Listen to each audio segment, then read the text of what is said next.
Alam nyo bang sa Malabon na imbento ang unang patis sa ating bansa? At ito ay 123 years na ang nakalipas? At isa na namang ginang ang nakaimbento? O diba, ang Shala. Iba talaga ang power ng kababaihan. Nanay na, negosyante pa, at mga inventor din pala. Amazing! For today's video mga Marikoy, ay samahan niyo itong si Mama Abing. Na ipagluto itong aking mga anak nitong sinigang na bangus na pinaasim kilig ng sampalok. Sampalok powder. At syempre, binigyan ng masarap na lasa, alat at aroma nitong ating ibibidang si patis. Ayan Marikoy, bumili lang ako ng isang katamtamang laki ng bangus. Siguraduhin lang nating ito'y sariwa at matataba.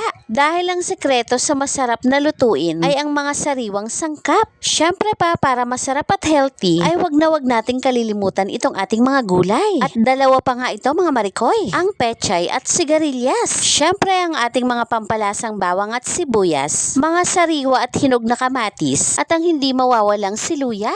Itong ating pampaasim na Nor sinigang mix, Bikini Beans. at ang ating ibibidang si patis. Dato puti, alams na. Charis! Habang ang ginagayat natin itong mga ingredients, tayo ay magsimula na. Taong 1900, nang pinasimula ng isang byuda na si Ginang Rupina Salao, VDA de Lucas, ang paggawa nitong patis na tubong Malabon. O may idea na ba kayo kung anong patis na to? Charis. Tama kayo mga Marikoy. Ito ang Rupina patis. Ito ang unang patis sa ating bansa. Gaya ng mga ordinaryong nagninegosyo ng isda, itong si Aling Rupina ay madalas mamoroblema kapag marami ang natitira sa mga panindang isda, at lalo na pag panahon ng maraming huli. Sana all. Problema niya nga mga Marikoy kung paano ito i-preserve. Dahil ng mga panahon na yon ay wala pang rep. Nung una ay gumawa lang siya ng bagoong. Gamit itong mga dinurog na isda, nilagyan niya ng asin at nilagay ito sa tapayan. At ito ay para lang sa pang-personal na gamit o para sa pamilya lamang. Ayan Marikoy, pagkatapos nitong mga sangkap, ay gayatin naman natin itong mga gulay. Pagdudurog nga ng mga scrap na isda at paglalagay dito ng mga asin. Ganyan ang naging kanyang proseso. Subalit sa kanyang pag-i-eksperimento, na-discover nitong ni Aling Rupina na ang paggamit ng sariwang isda o ang pag-aasin o pagbuburo nito ay mas naglalabas ng mas masarap na katas at tihamak na mas malinaw kung ikukumpara nga sa mga dinurog na scrap, mga dugo o lamang loob ng isda. Lamang talagang sariwa. Sana all!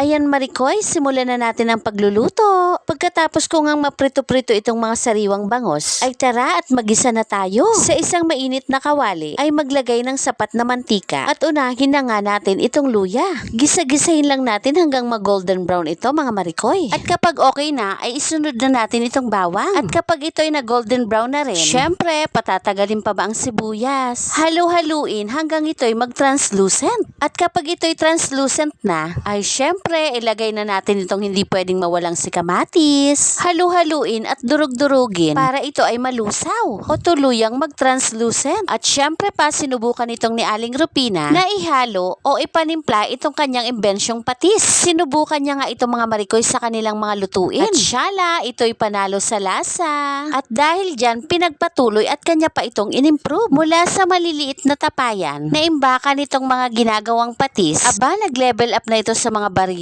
O diba, ang Shala. Ayan Marikoy, kapag nag-translucent na itong kamatis, sangkutsahin natin ito ng ating bidang patis, paminta at konting pulang panda.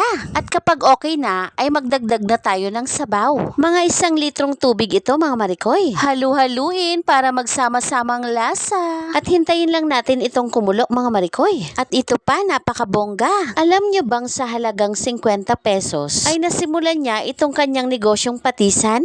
Huwag ka na magtaka Mama Abing. At 123 years ago na yan. Aba, kahit na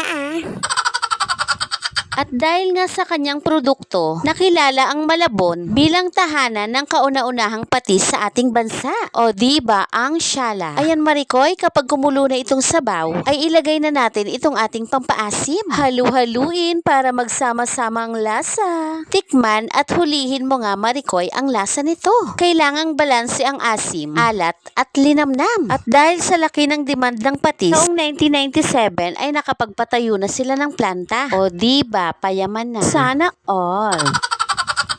At nang sumunod na taon, itong anak ni Aling Rupina ay hindi pumayag na dito lang sa ating bansa mamayagpag itong Rupina. Siya ay lumipad pa Amerika upang ipakilala doon itong produkto. At wag ka ha, pumasa itong Rupina. Pasado nga ito sa strict food standard ng Amerika. O diba, ang galing. Ayan Maricoy, kapag ito'y kumulo na at huling-huli na ang timpla, ay ilagay na natin itong ating mga prinitong isda. Halu-haluin para magsama-sama ang lasa. Kaya itong kanilang produkto ay na-e-export na hindi lang sa Amerika, kung hindi maging sa Europa, Hong Kong, Australia at maging sa Middle East. Amazing! Ayan Maricoy, kapag kumulo na itong sabaw, ay ilagay na natin itong ating mga gulay. Halu-haluin para magsama-sama ang lasa. Luto-lutuin lang natin ito mga Maricoy. Nasa mahinang apoy na tayo dyan. Taong 1961 nang pumanaw itong si Aling Rupina. Gayon pa man ay pinagpatuloy ito ng kanyang anak. Nagpatuloy sa pag-unlad hanggang sa taong 1968 ay napatayo nila ang kanilang pangalawang planta. Tuloy ang ginhawa. Rupina itong iyong binibida, pero dato puti ang ginagamit mo. Pasensya na po. Dahil nga sa aking mga napag-alaman na ito palang Rupina, ang unang patis ng ating bansa, ay hindi na tayo magdadalawang isip na subukan itong sariling atin at maikumpara itong mga lasa. Ayan Maricoy, kapag ang gulay ay luto na, ay ito ay ready to eat na. O siya, sige na at ito'y luto na. Salamat nga dito sa isa na namang ginang na si Aling Rupina. Dahil sa inyong imbensyon, itong mga simpleng lutuin ay mas lalong napapasarap pa. Mapaisda man o karne, maging nga itong mga nilagang gulay ay mas sumasarap kapag itong patis ang iyong ginawang sausawan. Yun lamang po mga Maricoy. Sana po ay nakatulong. Please like and share. Papalaw na rin po. Salamat!